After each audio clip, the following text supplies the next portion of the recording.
kung alalahanin lamang, Lord, kung gaano ka katapat sa bawat pagpasok at paglabas namin sa aming mga tahanan, saan kami napapagpad, dinadala ng aming dalawang mga paa, Lord. Tapat kang Diyos na kaming ingatan sa anumang sakuna, sa anumang mga pagsubok, sa anumang kapahamakan, Panginoon. At sa umagang ito, Lord, muli kami nagkakaisang inaalalang katapatan at kahulihan. Lalo higit ang iyong mga salita, Panginoon, ay punong-puno lagi ng iyong mga pangako na upang kami mapalakas, upang kami mapatatag, Panginoon, buhat sa iyong mga salita. At sa umagang ito, Panginoon, aming muling pagbubulay-bulayan, pag-aaralan ng iyong mga salita. At muli nga mo, Panginoon, na bilang kami mga anak mo, hindi lang kami nabubuhay sa tinapay, kundi sa bawat salitang namumutawi sa iyong bibig. Kaya sa umagang ito, Panginoon, hayaan mo ang bukas na puso at isip na may pangunawan, pagtangkang, Panginoon, sa iyong mga salita. At hayaan mo, Panginoon, ang iyong banal na Espiritu, ang siyang aming tagapagturo, ang siyang magbibigay kaliwanagan sa umagang ito, Panginoon. Kaya ngayong umaga, O Diyos, niluluwalhati ka po namin, pinapupurihan ka po namin sa makapangyarihang pangalan ng aming Panginoon Jesus. Lalo tayo magsabi ng Amen. Hallelujah. Pwede ba palakyan natin ang ating Panginoon? Hallelujah, Jesus. Hallelujah. Ngayong umaga, gusto ko lang pong pagsalusaluhan natin at pagbulay-bulayan ang banal na salita ng Panginoon. Amen. Sabi ng Biblia, ang malalaman ninyo ang katotohanan at ang katotohanan at magpapalaya sa inyo. Sabi ng Biblia sa John chapter 8 verse 32. Amen. Tama ba? Then you will know the truth and the truth will set you free. According to John 4:24. Grabe naman kayo. Basa-basa din pag may time. Amen. Okay.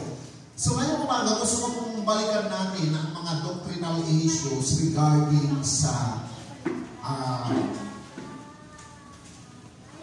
mga bagay-bagay. Ano bang pwedeng mangyari after a life ends in this world? Kasi nabahala ako last night ay parang talagang nabahala talaga ako kasi mayroon palang ganung na ikakalat na katuruan. Pero when we talk about life after death, that is yan yung assurance o pangako ng Lord na sabi ng Corinthians, sabi ni Pablo na kung ang inaasahan ng mga mananampalataya ngayon ay ang buhay lamang dito, na wala na sa susunod pang mga buhay na ipinangako ng Diyos, tayo na daw yung isa sa pinakakawawa. Amen. Pero hindi tayo ganon nilalang ng Lord. Nilalang niya tayo nakakaiba. Sino pong naniniwala na lahat po ng nilalang ng Panginoon mula pa sa simula, mula kay Adan hanggang sa panahon natin, kung mayroon mang tinatangi ng Lord or lahat na binibigyan ng halaga, including ang mga angels, tayo yun. Amen. Amen po ba? According to John chapter 1 verse 18, kung hindi ako nagkakamali, na dahil sa salita ng Lord, inabot tayo ng Panginoon. Amen po ba yun? So, ano po ba ang napakagandang gawin natin bilang isang mananampalataya? Mayroon lamang akong gustong balikan na sa huling panahon na ito, nakahula na darating ang panahon talaga na mangangalap sa bawat panig ng mundo ang mali at bulaang tagapagturo. Amen po ba yun? So, ibig sabihin dahil mayroong nakahulang mangangalat sila or kakalat sa buong panig ng daigdig ang bulaang propeta, mga bulaang guro. So, ang napakagandang gawin natin ngayong umaga o habang tayo nabubuhay, huwag iwaglit at alisin ang salita ng Diyos sa atin. Kaya ganoon na lamang po ang pagpapahayag sa Joshua chapter 1 verse 8 na alalahanin mo mo at bulay-bulayin mo ang aklat na iyon araw at gabi, na upang masunod mo ang mga nakasulat doon para praising at magkakaroon ito ng magandang resulta sa buhay ng mga Kristiyano. Anong resulta po iyon? Hindi lang lalawig ang buhay, kundi magkakaroon ng isang buhay na matagumpay. Pwede ba basahin natin Joshua chapter 1 verse 8?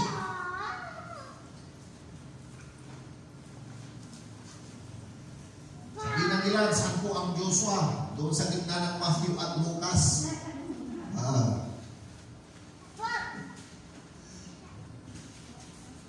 Sabi sa kaya pastor, buksan natin ang ating aklat, kanto na naral ko, na tayo. Lagi naman yun. Okay. So, ano ba ang sinasabi ko sa atin dito sa Joshua chapter 1 verse 8?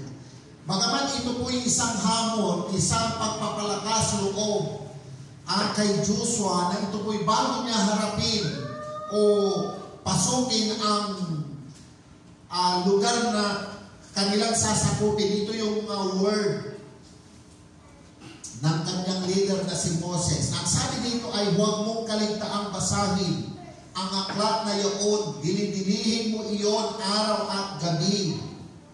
Anong sabi? Dilidilihin. Hindi other day. Sino po ba dito? Yung isang araw hindi ka kumain talaga, hindi ka uminom. When we talk about the spiritual aspect, kung gaano natin lubusang kailangan ang salita ng Diyos sa mga buhay natin, araw-araw yan, minuto yan. Maaaring nakapagbasa ka sa isang umaga, pero hindi lang yung nabasa mo, dapat inuunawa mo. Ano ang ibig sabihin niyan? Anong gusto ng Panginoon na gawin mo? Ano yung dapat sundin mo?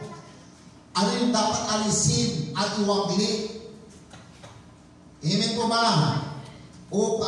Sabi dito na upang sa ganon, mayroong pangako dito na kapag nagawa ng isang Kristiyano iyon, ano ang mangyayari? Upang matupad mo ang lahat na nakasulat doon. At kapag nakatupad na ang isang Kristiyano kagaya natin, mayroon pa rin pangako, mayroon pa rin blessing. Sabi mo, may blessing. Ano ang blessing? Sa gayon, giginhawa ka at magtatagumpay. So dito, ipinapakita na ang salita ng Diyos, hindi natin bibigyan ng pala, dapat alam na natin matagal ito. Ang salita ng Diyos, ito'y nagdadala ng tagumpay sa mga anak ng Diyos.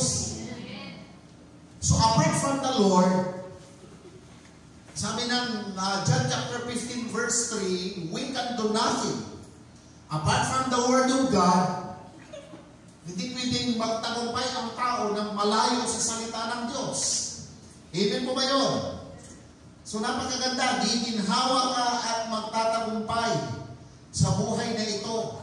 Kaya ngayon, lumalabas na ang katagumpay ang meron tayo hindi dahil may galing lang tayo, kundi yan ay pangakong binitawan sa atin ng salita ng Diyos. Amen?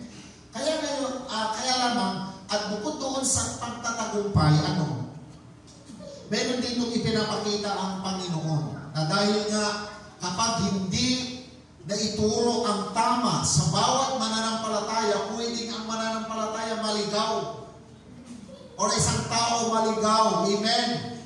Kaya ngayon, maski kami ng mga pastor, dapat inuulinig ba? Yung parang pinapakinggan, ninanamnam, inuunawa, hindi yung amin ka ng amin, hindi mo alam kung ano ang inaaminan mo. Kung mali na palang na ituturo, amin pa ng amin. Ito, sorry to say, may talagang nagturo sumablay. Amen. Ito, dito sa atin, ito yung gusto namin na ipapangako namin.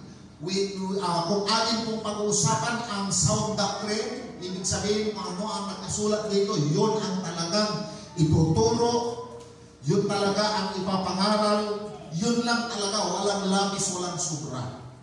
Kaya ngayon, Ganon na lamang ang habilin ni Apostol Pablo kay Timoteo na bilang siya ay isa sa kanyang na disipulo o na nasanay para tagapangaral din sa iba. Kaya sabi niya para maiwasan na ang ilan ay mapahamak at tumanggap ng ibang katuruan maliban sa itinuro ko sa iyo, ito yung gawin mo. Sabi niya, ipangaral mo ang salita ng Diyos. O saan matatagpuan yun? Ipangaral mo ang salita ng Diyos na papanahon man o hindi. Hikayatin mo, pagsabihan, patatagin ang loob ng mga tao sa pamamagitan ng matyagang pagtuturo. Yan ay galing sa pangalawang Timoteo, Kapitulo 4:2. So meaning, meron palang habilin na bilang isang pananampalataya at tayo, kung tinatanggap natin, tayo isa sa disipulo at tagasunod ni Kristo, ito yung napakagandang gawin natin. At magiging tayo daw ay magiging isang epektibong tagapagturo ng salita ng Diyos kapag alam natin ang salita ng Panginoon. Amen. Kaya punta tayo sa pangalawang Timoteo 3:16 na ganoon na lamang ang paulit-ulit na iginigiit na napakalaga ang pag-aaral. Mahalaga ang pagkaalam dito sa salita ng Diyos na ito. Na kung ating pong papansinin from Genesis hanggang sa Pahayag, yan ay isinulat. Ano po? Okay. O kinasihan. Anong ibig sabihin ng kinasihan? Sinalita ng Diyos, pinayagang maitala, maisulat, ma-preserve, para ito'y magiging pakinabang sa mga henerasyong mga susunod pa. Sinong naniniwala na yung henerasyon na meron tayo ngayon, maaring after 50 years, lahat tayo nagtatandaan na, nagkukulumutan ng mga mukha. Maaring ang ilan sa atin ay natapos na sa mundong ibabaw na ito. Pero ang iniisip natin, paano yung ibang darating na henerasyon kung hindi natin na ituro ang salita ng Diyos na ito? Amen? Anong sabi? Sa lahat ng kasulat ay kinasihan ng Diyos. Ito tignan natin. Pag nagbabasa tayo, dapat ay bulay-bulayin natin. Bawat salita, ano ang ibig kahulugan nito? Kapag sinabi ang kinasihan, sa salitang English, God breath, na kung atin pong susundan at hahalukayin, ano ba ang ibig sabihin ng God breath? Sa Grekong salita na theopneustos, na ibig sabihin, ito'y sinalita ng Diyos, ibigay sa tao, itinala, preserve, ginawang Biblia. Ito salita ng Diyos talaga. Kaya maliwanag na itong ating pinag-aaralan at pinapakinggan, hindi lang tayo sa kagustuhan ng mga mangangaral o ng mga pastor. This is a God breath, God's breath. Theopneustos, ibig sabihin nun, God permits. Sabi doon, anong ibig sabihin? Hinayaan ng Lord or gumamit siya ng ilang mga lingkod para maisulat lahat ng kailangan ng tao. Nandito sa salita ng Diyos. Amen po ba yun? Kaya ngayon, halimbawa, kung napakalaga ang papel na pira, mas lalo higit na napakalaga ang papel na Biblia. Sabi mo sa katabi mo, kung gaano kahalaga ang papel na pira, mas higit din na mahalaga ang papel na Biblia. Ito, libro.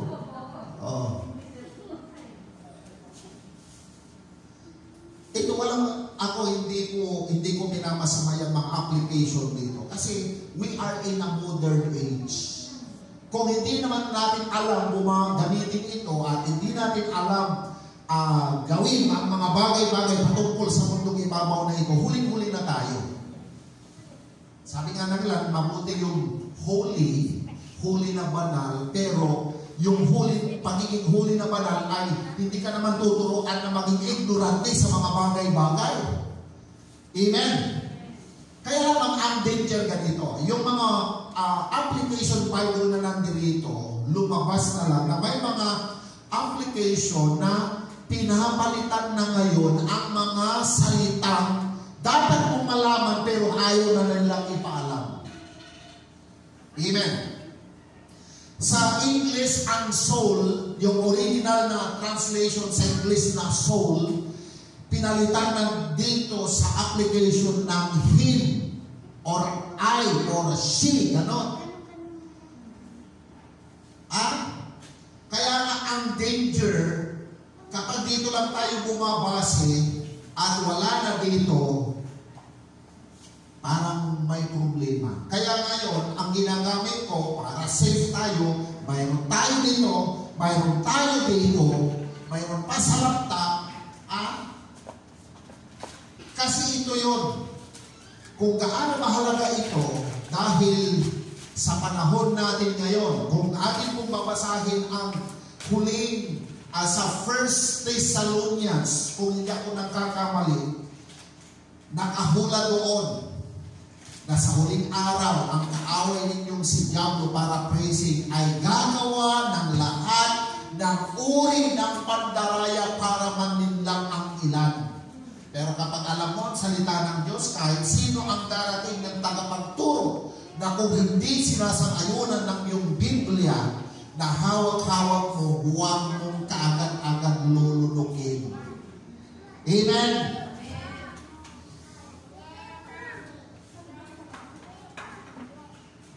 Kaya ngayon ito, hindi sa atin pong pananampalataya, hindi bawal paggulay-gulay at basahin ang Biblia.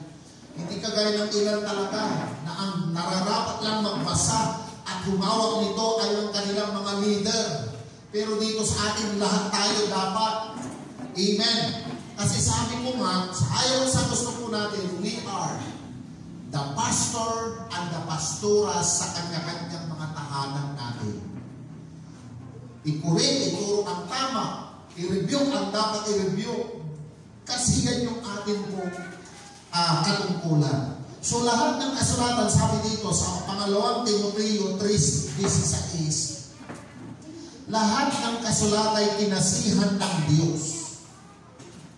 Anong rason bakit ibinigay ang salita ng Panginoon? Anong rason bakit niya sinalita? Preserve. Kaya kung babalikan natin, even sa panahon ni Moses, na ibigay ang unang salita sa Ten Commandments, preserve, gano'n katindi ang Lord, isinulat sa tipak ng mga bato. Kung sa panahon natin, sa tipak pa ng bato, nakasulat ang Biblia, siguro wala nang sa sobrang bigat, amen? Pero may purpose ang Lord. Why God preserve His Word? Bakit ang Diyos ay pinanatili niyang sariwa ang kanyang salita at buhay sa lahat ng panahon? Alam niyo po ba kung bakit? Ito yun. Pinanatili, ibinigay sa atin ang salita ng Diyos, sabi nito, para magamit sa pagtuturo ng katotohanan. At alam ninyo, maliban sa katotohanan ang naipapangaral, opposite ng katotohanan, kamalian, katiwalian. Amen. Kaya nga ganun na lamang, na kapag ang tao, lahat ng nakakarinig ng salita ng Diyos, ay katotohanan ang naipapangaral, anong nangyayari? Mayroong nangyayaring napakaganda. Anong maganda yun? Nagkakaroon sila ng kalayaan. Nagkakaroon sila ng freedom. Amen? Then you will know the truth. Sabi ka sa English, and the truth will set you free. So ang tao kapag napapangaralan, natuturuan ng katotohanan, salita ng Diyos, mayroong nangyayaring kalayaan. Sa anong kalayaan? Ang tinutukoy dito, maraming ibig sabihin ng kalayaan. Kalayaan sa sumpa ng sakit karamdaman, kalayaan mula sa kahirapan, kalayaan mula sa kawalan ng kaalaman at pagkakilala sa Diyos. So meaning, kapag naituturo ang salita ng Diyos, mayroong napapakawalan. Amen. Yung mga maraming tanong nagkakaroon ng kasagutan. Kaya nga, ganun na lang po ang pagiging galit ng mga di mananampalataya sa panahon ng Panginoong Hesus. Hindi kong sabihin, kami ba ay bilanggo sa aming sariling kaalaman, sa sarili naming kalagayan. Anong ibig mong sabihin? Kami ba ay bulag? Kasi sabi ng Panginoon kapag ito na ipangaral, lahat ay mabubuksan ang kanilang mga mata. Kaya nung panahon na narinig ng mga scribe and Pharisees, di mo bang sabihin, bulag kami? Amen? So, purihin ang Panginoon. Unang-una na rason kung bakit napakalaga po ito na maituro ang salita ng Panginoon, yung tawag sa English na sound doctrine. Ibig sabihin ng sound doctrine, wala kang kinikilingan, talagang buong-buo, walang labis, walang kulang. Na para ito ay, yes of course, para magamit sa pagtuturo ng katotohanan sa pagpapabulaan sa maling aral. So, ibig sabihin, pwede na mayroong nalalabas o mangyayari na akala niya yun yung tama pero maling aral yun. For this example, kaya ngayon, dahil halimbawa mayroong ganon, salita ng Diyos lang para maituwid ang maling aral. Amen po ba yun? O ito, marami, meron akong notes dito na kung ang ating pong paniniwala ay ang taong namatay, kasi may napakinggan ako na yung taong namatay daw ngayon, hindi pa yan kaagad-agad pumupunta sa langit. Ang tanong ko kaagad-agad, saan pupunta? Sana pupunta. Kasi ang kanilang pananaw, kapag muling bumalik sa pangalawang pagkakataon ng Panginoon, yung mga taong mananampalatayang namatay, ay hindi pa yan pumupunta sa langit. Ang danger doon sa nabitawang salita ay ang langit daw ay wala pang nakatira doon. Yung mga mananampalatayang namatay sa mga panahon ngayon, hindi pa sila umaakit. Kamot ulo ako, gagatay suko, pero ako ginugulog, nantata. Pero kung dapat ginugog niya talaga, may pangpak sila kung tayo. Yan ang tagay, ano may gagawin na? May salitan, wala sablay. Ito ngayon, itutuwid natin ng kunti. Unang-una, ito. Natanggap natin, kasi ito bilang tayo ay naipanganak sa organisasyon natin. Dito tayo naisilang, dito tayo napahaginan ng salita ng Diyos. Ano po, mayroon mga ilan lang naman hindi naman lahat na na-inherit natin, natanggap natin, naturo na minsan hindi sinasang-ayunan ng Bible. Yung tatlong klase ng kamatayan. Pero ang sabi ng Biblia, dalawa lang ang tinutukoy ng kamatayan. Ano po? Kailangan yung kamatayang temporal at kamatayang spiritual. Pastora, talagang wala tayong posisyon, gawang tayo dapat. Iba nga, sudugan. May temporal, ni paniwawa, pinaldwa, daod-dwara. May temporal, kamatayang physical, at kamatayang psychical. Sa term ng seminary, ano itong psychical? Na ang mamaya, iwanan natin yung psychical, na ang kaluluwa ng isang taong hindi sumampalataya, tumanggap sa Diyos, sa Panginoon, ay paparusahan walang hanggang doon sa impyerno. Na siyang pangalawang kamatayan. Sabi ng Revelation chapter 21 verse 8. Kung ang paghantog sa kamatayan walang hanggan doon sa impyerno ay pangalawang kamatayan lamang, bakit sinasabi ng ilan sa atin dati na Na tatlo. Ay doon pa lang sa tatlo, sablay na tayo eh. So dalawa lang. Basahin natin sa sino may mga Biblia po dyan na NIV. Pwede bang pakibasa po ninyo sa Ezekiel chapter 18 verse 4.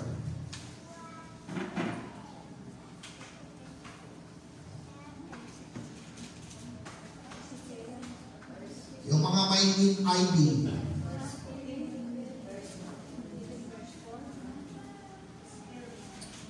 Sige ba, pakibasa po.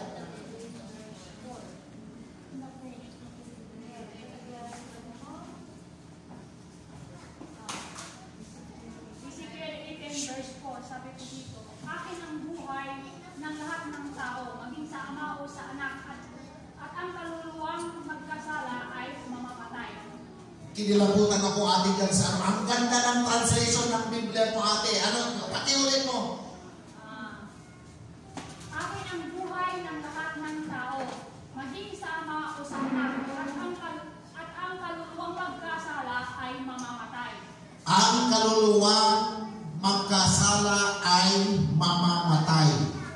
Kaya yung unang bahagi na katotohanan sinasabi ng Biblia na unang kamatayan na tinatawag na temporal na naipaliwanag sa dalawang bahagi, kamatayang pisikal, ang tao kapag namatay pisikal, sa ayaw at sa gusto natin, ang katawan babalik sa alabok, ang buto babalik sa alabok, ang laman babalik sa alabok. Tama ba? Ganon tayo nilalang ng Panginoon. Para malinaw, nilalang tayo sa dalawang bahagi din. Ito, sa material things, alabok, ginawang laman, ginawang buto, yung alabok, ginawang laman, ginawang buto. Sabi ng Biblia sa Genesis chapter 2, hiningahan. Binigyan ng buhay. Tapos yung espiritong nasa atin, yun ay espiritong galing sa Diyos. Kapag ang tao namatay, according to 9:27, darating ang itinagdang minsan ang isang tao ay mamatay. At darating ay ang paghukom. Ang mangyayari bago ang paghukom, yung katawan ng taong nilalang ng Diyos sa dalawang bahagi, material na bagay at non-material na bagay na galing sa Diyos. Kapag namatay ang tao, ang alabok babalik sa alabok, ang laman babalik sa alabok, ang buto babalik sa alabok. Sabi ng Hope, ang hininga galing sa Diyos babalik sa Diyos. Ang espiritu ng tao hiram sa Diyos. Mga Aral chapter 12 verse 7. Alalahanin mo ang Diyos na may lalang ito na nagbigay ng buhay mo bago manumbalik sa lupa ang iyong katawang lupa at bago manumbalik ang iyong espiritu sa Diyos na may bigay nito. Bumabalik. Ang espiritu hindi namamatay, bumabalik. Sabihin mo, bumabalik. Anong namamatay? Yun, yung binasa ni Ate Mariby. Ezekiel chapter 18 verse 4 na ang sabi ay, ang kaluluwang magkakasala o nagkakasala ay mamamatay. Yan yung tinatawag ng Biblia na kamatayan ng kaluluwa. Bakit sila namamatay? Anong klaseng kamatayan ang tinutukoy dito? Kapag sinabi natin na kaluluwang nagkasala, sa una pa lamang, ito yung mga taong binigyan ng pagkakataon na kilalanin ang Diyos, sundin ang utos ng Diyos, hindi nila binigyan ng pagkakataon na sundin ang Panginoon. Ang tanong ito, ang Diyos ba maramot, hindi mo maramot ang Diyos? Ang Diyos ba makasarili, hindi makasarili ang Diyos? Kaya ito, hanggat ang isang tao may hininga, may tsansa yan para maligtas.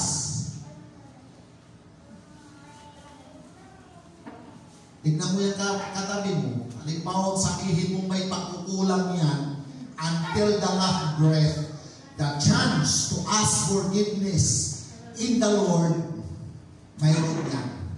Maliban lamang, pero dahil tayo, we are all righteous because we ask God for forgiveness. Humingi tayo ng tawad sa Panginoon, yung kapatawaran natin granted nung nandito pa tayo. Amen. So ngayon, yung kaluluwa na namamatay,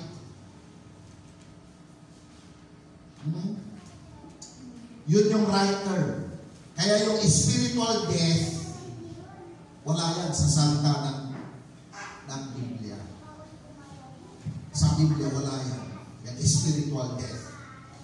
Ngayon ito, simpleng tanong. If there is spiritual death, saan galing ang espiritu ng tao? Ano sabihin natin? Sa Diyos. Ang espiritu ba ng Diyos na mamatay? Ang anong sagot? Hindi. O kung ang espiritu ng Diyos na hindi na mamatay, na pinahiram sa'yo, binigay sa'yo, pag namatay ba ang tao, mamamatay din ang espiritu mo? Hindi babalik yun. Kasi ito parurusahan. Kasi ito yung kabuuan ng tao, mga magulang at mga kapatid. Ito. Siguro ipaalam sa amin ito, pinag-aralan ng mahabang panahon ito sa seminaryo, pero ito, ibibigay ng libre. Paniwalaan lang, alamin, halukayin lang ang salita ng Diyos. Ang kabuuan kasi ng tao ay ganito. Ang tao na si Adan ay mula sa alabok, binigyan ng laman, binigyan ng buto. Hiningahan ng Diyos. At yung writer, God loaned His Spirit, yung parang pinahiram yung Espiritu. At sabi ng Biblia, naging buhay ng kaluluwa. Kaya may equation yan eh. Dust plus bones, flesh plus bones, plus breath, plus spirit equals soul. Ang soul, kabuuan ng tao. Totality of the soul.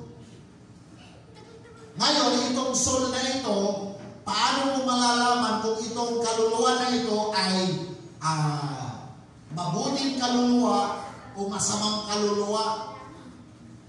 Righteous soul o yung tinatawag na unrighteous soul. Maalala ninyo sa panahon nang si Adan at Eva ay magkasala dahil sa kagagawan ng ahas na si Diablo. Tama? Sabi ng Biblia, sila ay nalaman nila na sila ay hubad dahil nahihiya sila sa Panginoon, nagtago sila. Kaya sa isang umaga, narinig nila, sabi ng Biblia, ang yamang ng Diyos. At tinawag niya si Adan at si Eva. Sabi niya, where are you? Nasaan kayo, Adan? Sabi nila, Panginoon, nandito kami sa sa isang sulok, nagtatago kami. Bakit kayo nagtatago? Kami nahihiya at dahil kami hubad. Sino may sabi sa inyo hubad kayo? Kayo ba ay sumuway sa aking pinabuutos? So to make the long story short, ang Lord ang ginawa nila, kumuha ng mga dahon para panakip sa laman nila. Pero sabi ng Panginoon, hindi yan. So ang ginawa sabi ng Biblia, gumawa ang Lord ng garments from skin of the lambs.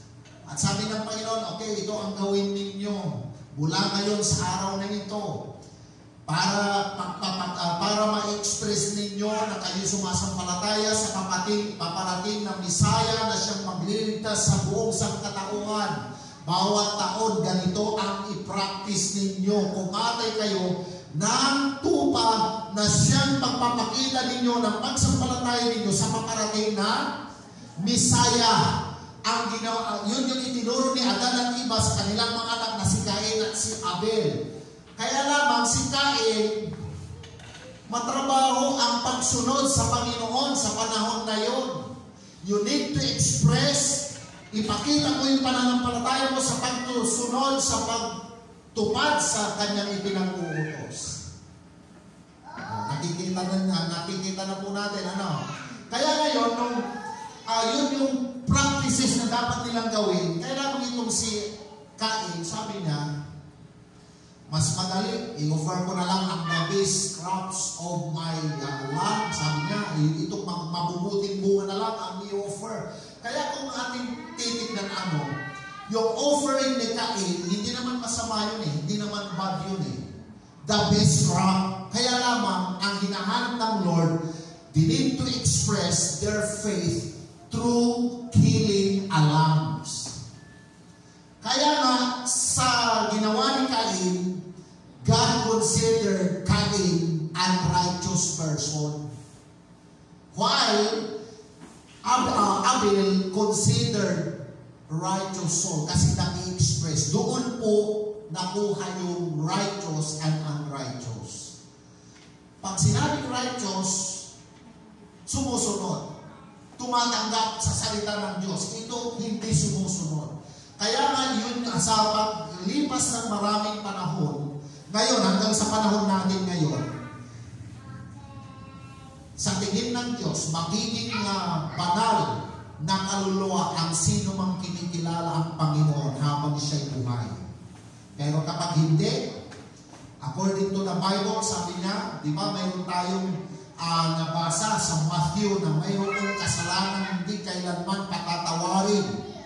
Magkasala ka na sa Ama at sa Anak, huwag ka lang magkakasala sa banal na Espiritu, sapagkat itong kasalanan daw na yun ay blasphemy against the Holy Spirit. Nang ibig sabihin, walang kapatawaran yun. Pero later lumabas, ano ba itong blasphemy? O ano itong pagkakasala na walang kapatawaran sa banal na Espiritu? Alam ninyo, ang hindi pagkilala sa Panginoong Jesus, hindi pagtanggap, ayaw sundin ang kanyang mga salita. Pagdating ng panahon na kapag ang tao'y namatay, na hanggang sa kanyang muling hininga, hindi siya humingi ng tawad, hindi niya kinilala ang Panginoon, lalabas na yung kaluluwa na yun, yung tao na yun, lalabas ng kasuklam-suklam sa paningin ng Diyos. At kailanman hindi siya ituturing ng isang banal na nilalang ng Panginoon.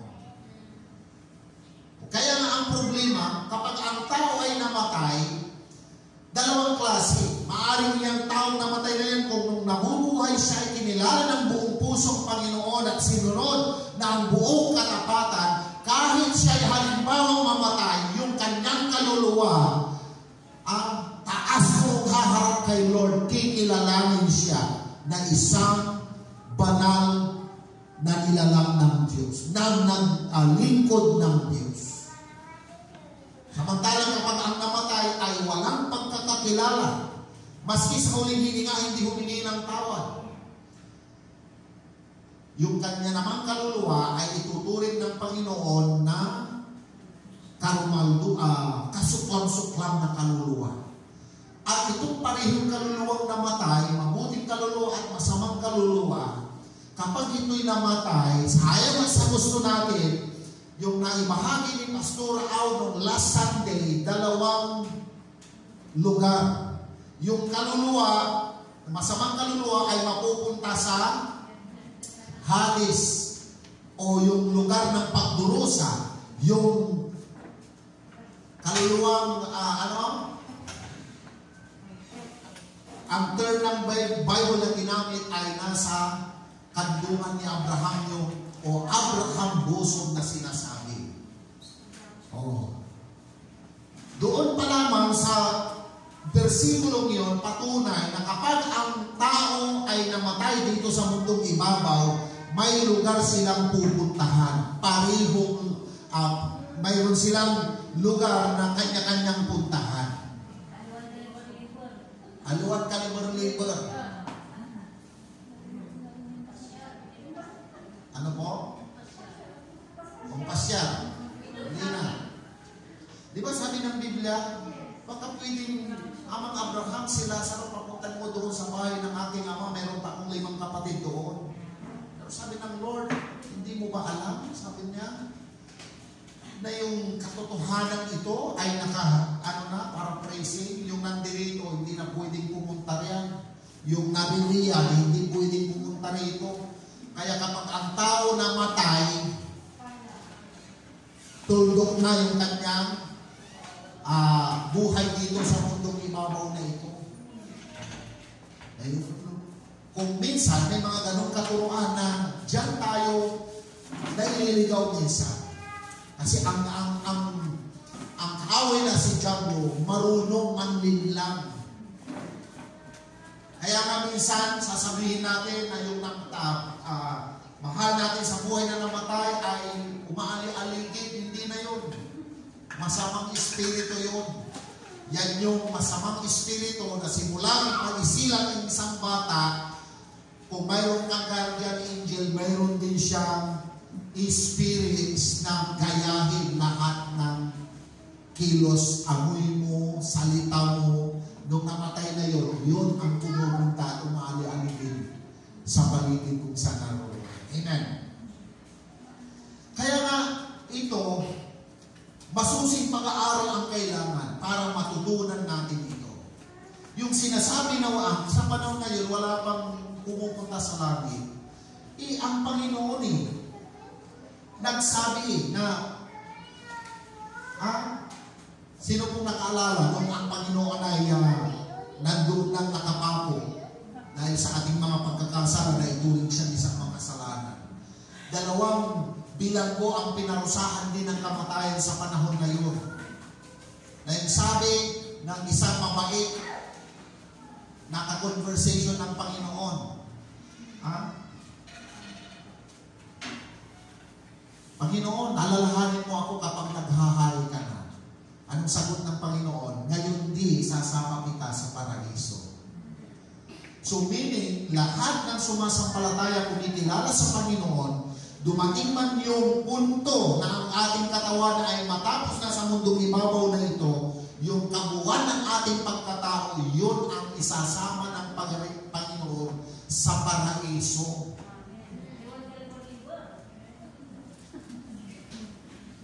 Kapag pinag-aralan niyang lugar ng paraiso, yan ay isang lugar na kung saan lahat ng mga mananampalataya, maghihintayan, ipunin ng Panginoon doon at sabay-sabay haharap sa Panginoon.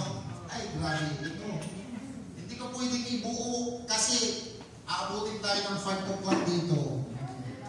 Hanggang alas 11, magpulis yung tila, nabutin alas 11 po. So dapat ito yung alamin natin, ang salita ng Diyos. Amen? Kaya nga nung napakinggan ko yun, parang nag-arise ang aking damdamin na kailangan hindi lamang mga preaching, kundi teaching doctrinal issues about sa topic na mga ganon. Amen po ba yun? Kung ating pong papansinin, yan yung isa sa katotohanan na sinasabi ng Biblia. Amen. Na dapat nating malaman. Ang salita ng Diyos ay buhay. Hindi pwedeng yung nakasulat sa Genesis ay pumuntra sa nakasulat sa Matthew. Kung atin pong aalamin yan, mayroon silang inerrancy na tinatawag, hindi kumukontra sa bawat isa. Nakahanay, nakaayos yan. Amen po ba yun? So ngayon, ang hamon lang sa atin dito,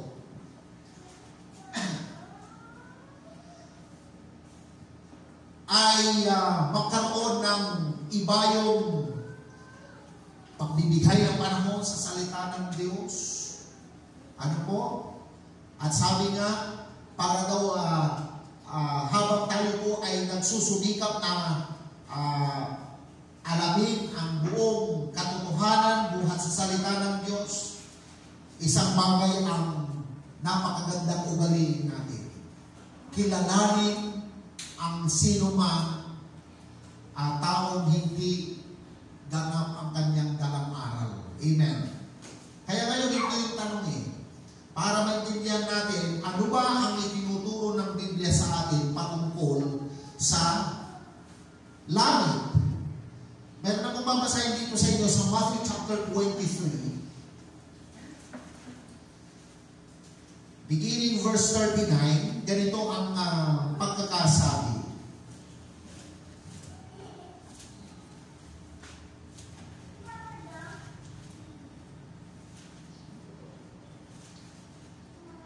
dito tayo sa sa 22. Matthew chapter 22 verse 23 hanggang verse 32. Ito'y patungkol sa pagkabuhay na maguli. Nang araw din yaon ay lumapit kay Jesus ang ilang Sadusiyo, mga taong naninindigan na hindi muling bubuhayin ang mga patay. Sabi nila, Guro, itinuro po ni Moses na kung namatay na walang anak ang isang lalaki, sa kanyang kapatid ay dapat pakasal sa balo upang magkanak sila para sa namatay.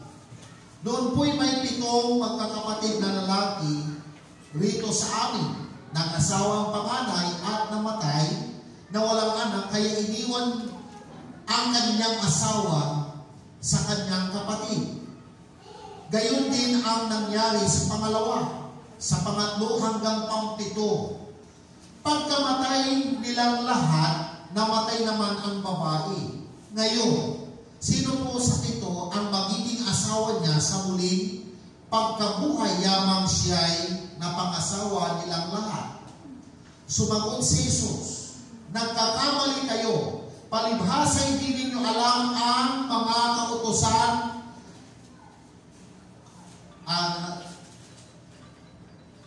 palibhasa hindi nyo alam ang kasulatan ni kapangyarihan ng Diyos, sapagkat sa muling pagkabuhay ang mga tao'y hindi na mag-aasawa. Sila ay magiging tulad na ng mga anghel sa langit. Amen. So ito, in the time, sa panahon ng Panginoon, gustong pasumalian. Hindi totoo yan na namatay ay muli nabubuhay. Kaya may tanong, o sige nga, para patunayan natin, yung kwento sa ating lugar. Merong isang pamilya, magkakapatid na 7 lalaki, ng asawa yung panganay. Nung namatay yung asawang panganay, rule nila yon, yung tawag na kinsman, dapat yung lahi huwag maputol. So yung pangalawa, kailangan pangkasalan yung babaeng balo ng kanilang kuya. Nagkataon na mula panganay hanggang pang-7 namatay. Namatay din yung babae. Kaya nga, para patunayan o pasubalian na maling-mali ang iniisip ng mga Sadusiyong ito, sinabi ng Panginoon na totoong may pagkabuhay na maguli. Pero hindi, dahil hindi nyo alam ang katotohanan at kapangyarihan ng Diyos, sa langit wala ng pag-aasawa. Lahat ng mapupunta doon para na silang mamumuhay gaya ng mga anghel. Tingnan mo yung katabi mo, mukhang anghel yan. Amen. Babagatan na kung ulang tao. Haluwa ka ka na ngayon. Baka dapat basa tayo yung Biblia tayo. Amen. Amen? Yung turn na yung kanilang sinabi na wala na daw sasalubong kapag nandun na sa langit, ibang usapan yun. Ibang turn, segment yun ng katotohanan. Kaya kung bubuin nga natin, hindi tayo matatapos ng isang araw eh. Pero ito lang versikulong ito, na tunay na may pagkabuhay na maguli mula sa kamatayan physical. Amen. Yung sabi pa naman na sinasabing lahat daw ng tao ay mamamatay, hindi totoo yun. Tama naman, may punto. Bakit? Kung tayo sa panahon natin ngayon, niloob ng Lord, na yung pangalawang pagbalik ni Lord, buhay pa tayo, hindi na tayo makakaranas ng kamatayan. Amen? Nakatipid pa nga tayo, hindi tayo pibili ng higaan eh. That is the reality.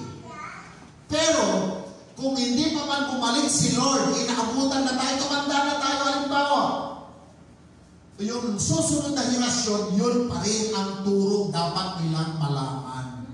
Kaya nga itong mga henerasyon, mga anak natin, sikapin natin turuan sila. Huwag natin ipagwalang bahala ito.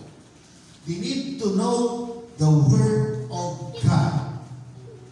Kasi pag dumating man yung punto, kinuha man tayo ng Panginoon na expire yung buhay natin dito, alam nila, sigurado tayo. Kaya nga ganun na lamang yung 22 verse 6 ng Kawikaan, ituro sa bata ang daang dapat niyang lakaran upang hanggang sa kanyang paglaki, hindi niya ito malilimutan.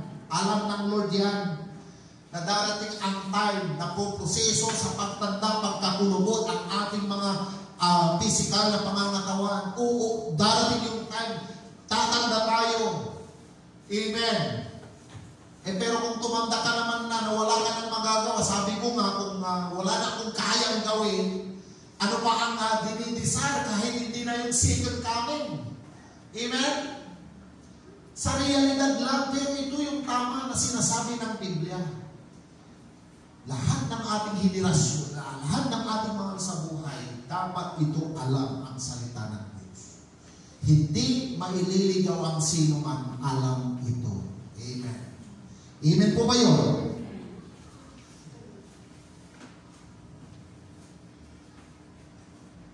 At ito, ang Lord, siya, sabi nga, ang Diyos ay pag-ibig.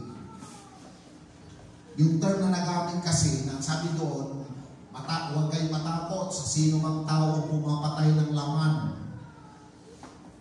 Sabi niya, kundi matakot kayo sa Diyos na kayang pumatay ng katawan at kaluluwa doon sa impyerno. Kasi nga, yung kanina na katuruan na natanggap natin, three kinds of death, dalawa lang actually. Temporal death at eternal death. Yung eternal death, pangalawa lang yun. Wala nang susunod na pangatlo. Pero yung una na temporal, kamatayang physical at kamatayang psychical sa term ng seminary.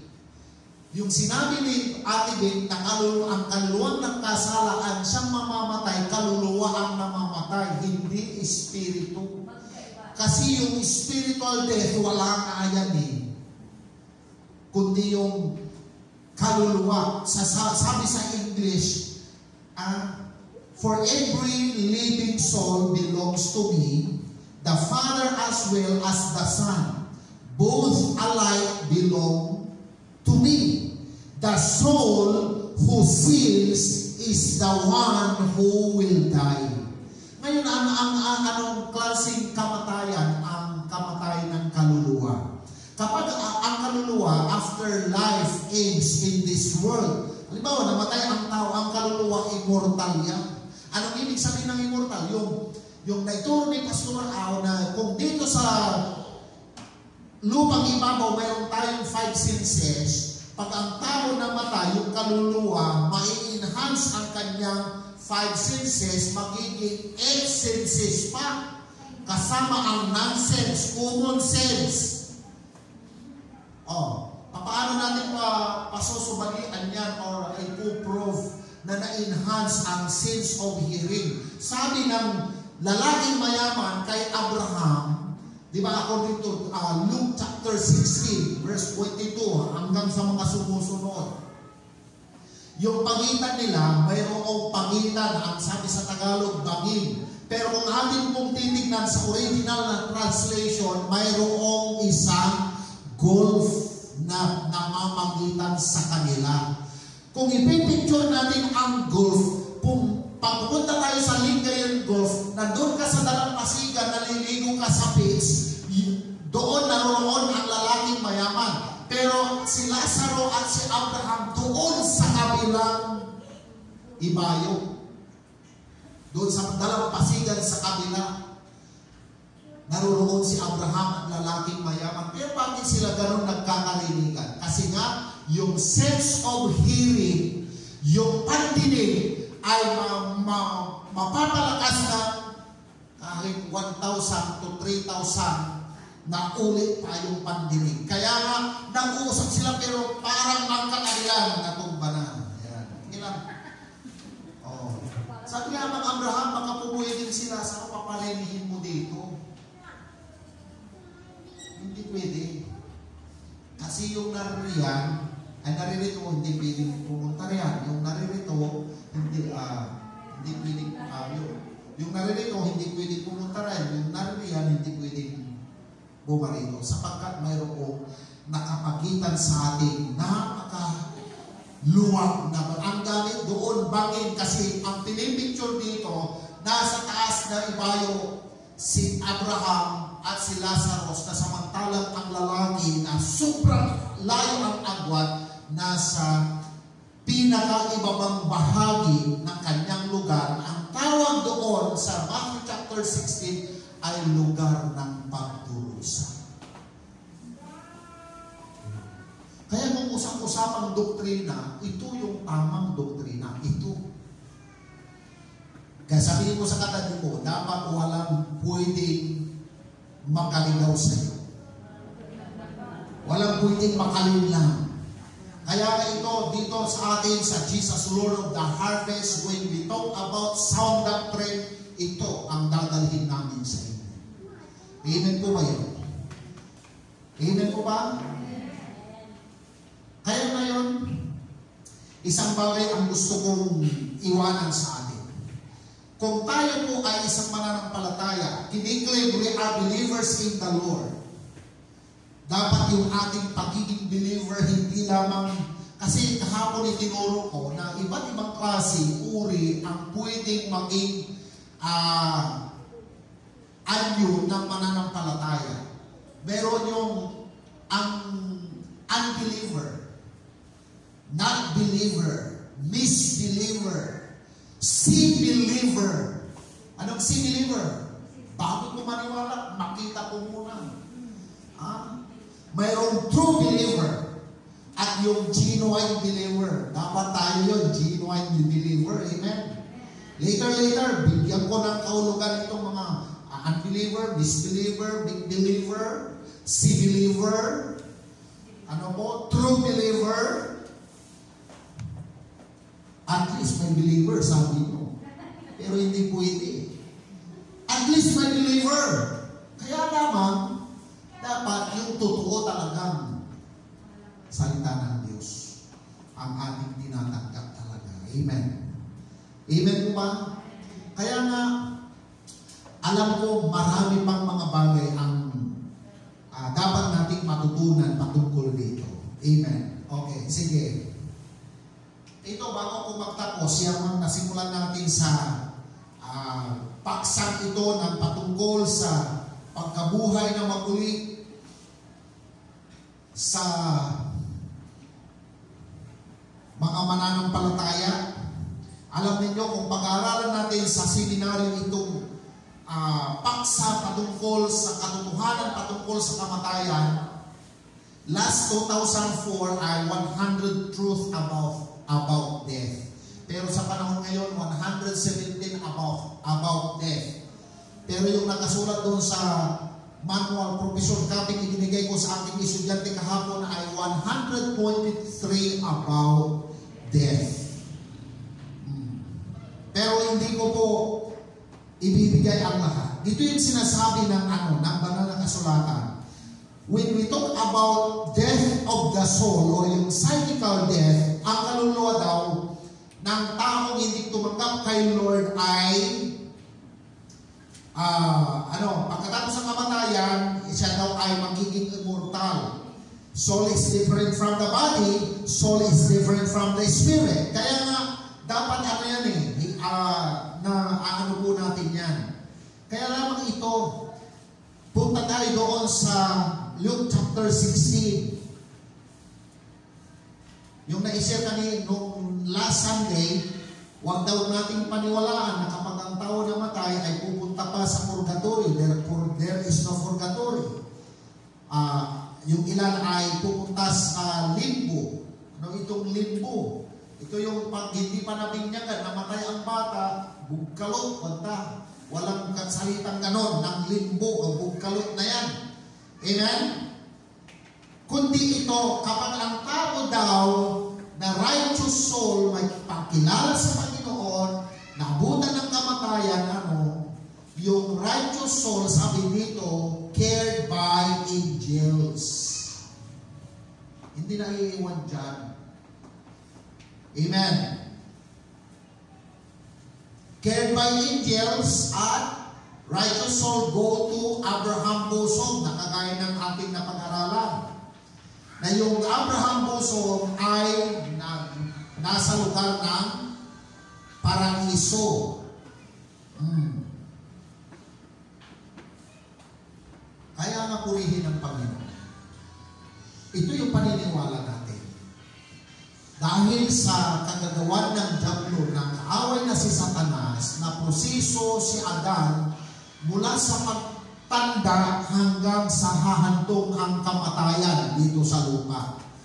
Pero tayong mga nabubuhay ngayon, kung lulubin ng Lord na tayo po ay mamuhay, na may pagsampalataya sa Diyos at maabutan ng kanyang muling pagbabalik, ibig sabihin hindi na tayo mamamatay. Yung katawang nabubulok, papalitan ng Panginoon ng katawang hindi nabubulok. At makakasama natin na walang hanggang buhay ang Panginoon. Amen. O pero kung hindi pa naman namamatay, hindi pa naman bumabalik ang Panginoon, at halimbawa, tumanda na tayo, nakarating ako ng 120, siguro pwede na Lord. Nakakapagod na ang mabuhay. Makapasawalay, bangus Lord, okay lang, satisfy lang. Bangus na lang, tilapia na lang, tilapia, paano Mami Jim? Ang tugon ni anak na tayo, kasali mo lang pula, kasali mo lang makis, amin na bugatan pa naman, atawayan mo lang, paulit-ulit na lang lamang, hindi ka tuloy balo, nung mamalalamang pwede na Lord. Amen. That's reality. Amen po ba? Pero ngayong umaga, bago tayo maghiwa-hiwalay, ang pinakatalaga ultimo na rason kung bakit tayo nandito pa at pinapahaba pa ng Lord ang ating pong mga buhay para ating magampanan ang ating katawagan bilang isang mananampalataya na maipakilala ang Panginoon sa iba. Paulit tayo, may first love tayo, King and Lord. Amen. Siya number one, katawan, pawilan nila.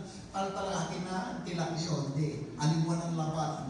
So, sobrang pa busy, sobrang may mga suliranin tayo. Amen. Pero doon tayo tinawag, ibahagi si Kristo sa iba. Kasi itong pagiging mananampalataya natin, sabi nga, mananampalataya, ligtas, pero lugi. Anong ibig sabihin nun? Ligtas, mananampalataya, pero lugi. Mananampalataya na wala nang ginawang pagbabahagi. Kung hindi pagkatila pa po naman ay, inaro ka ng katawan. Maaroy Diyos. Mapirdunay Diyos. Amen. Gawon tayo. Alam sa may Kristiyano tayo, walay awan kasalanan tumay sa kayo. Tanlikon po, tagka. Amen. Condemnation ang tawag doon.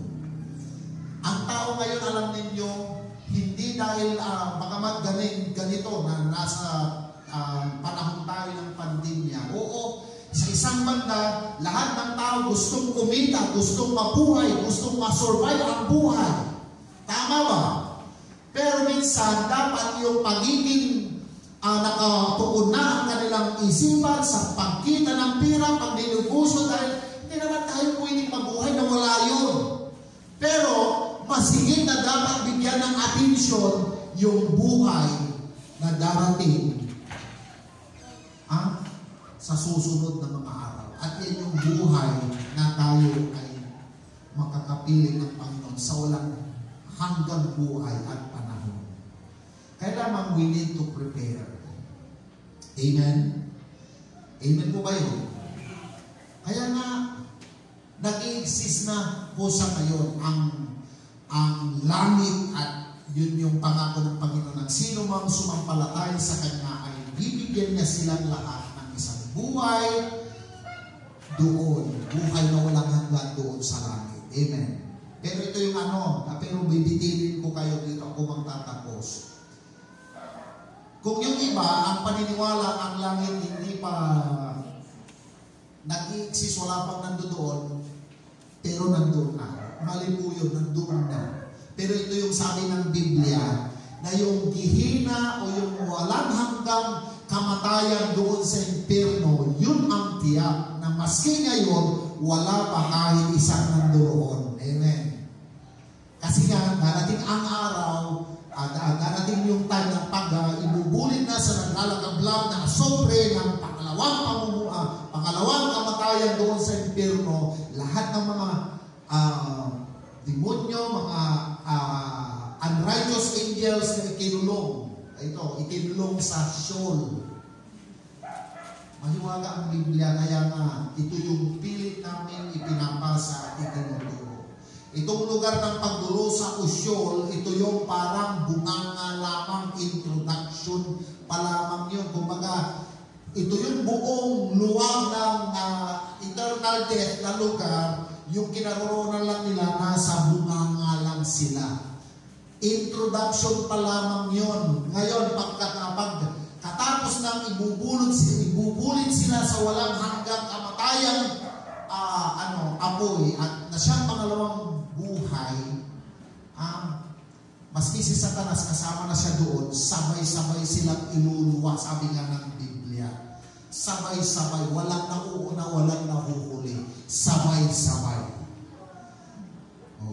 Pero ito, pinag-aralan ito ng masidhing, pinag-uukulan ng mahabang panahon ito, kasi ito ay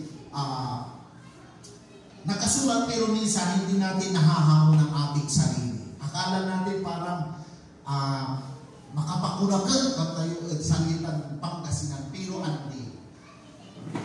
Sakay-sakay, suara tayo, sakay. Ang tayo pambabansagan. Amen? Amen po ba yun? Kaya ang Biblia ngayon ay mahalaga na ito po ay huwag mawaglit sa ating mga puso at isipan, sapagkat sabi nga, kung hindi natin gagampanan ang ating katungkulan, ito ang pwedeng mangyari. Anong mangyayari? Ito, basahin ko last verse. Sapagkat darating ang panahon na hindi na nila papakinggan ang wastong aral. Kung hindi na ipangaral. Okay, dito tayo sa verse 2, balik tayo.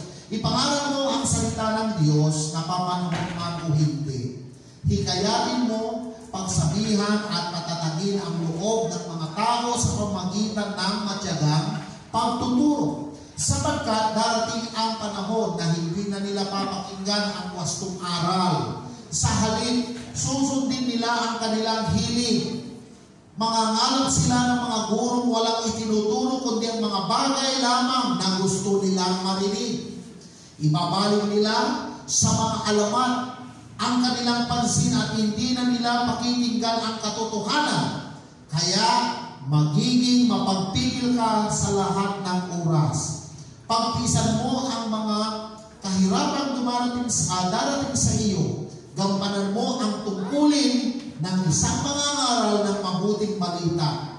Tundin mo ang iyong mga tungkulin bilang tagapaglingkod ng Diyos.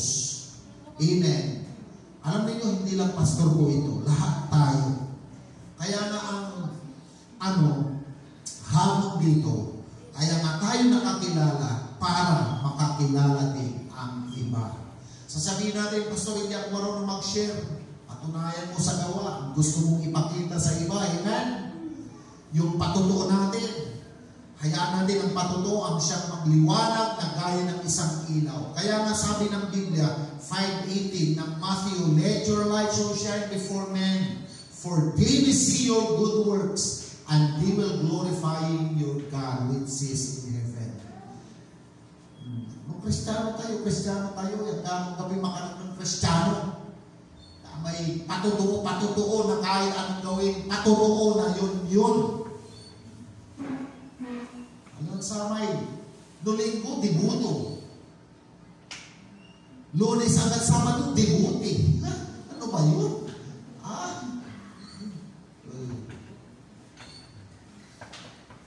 Yan yung sinasabi ng Biblia. Amen. Hallelujah. Isang wala rin na ng Kristiyano, hallelujah mag-iyon.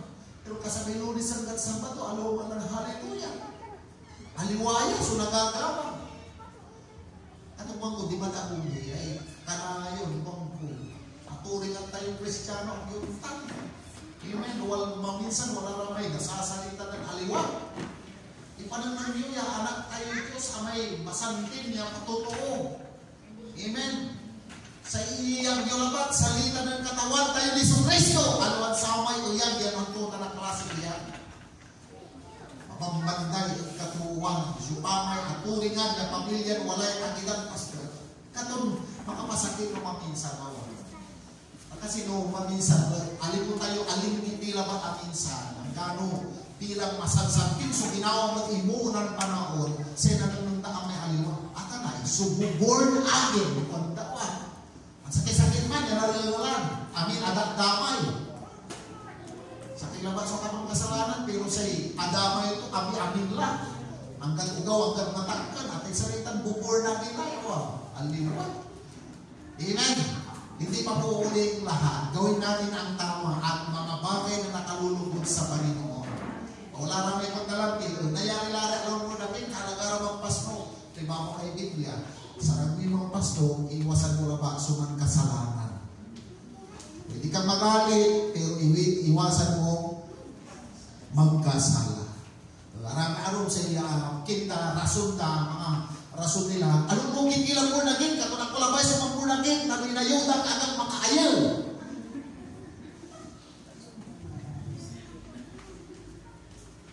Man, so kaya tayo, nung alugin tayo, hindi. Nung inayuda ka, kamakaayaw, timbubukay, bali-bali, akin, si katawan, so umbalis at samay tuo.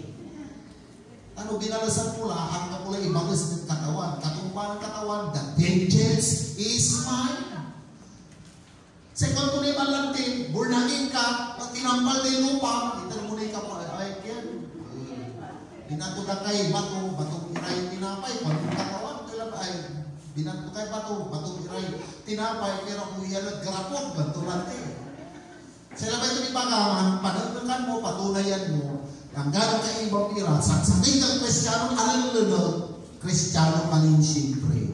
Kasi nung ginawang suduga, gawin mo ng katawan sudugan, bunga na, yay panununtun, tunay ka, anak na Diyos.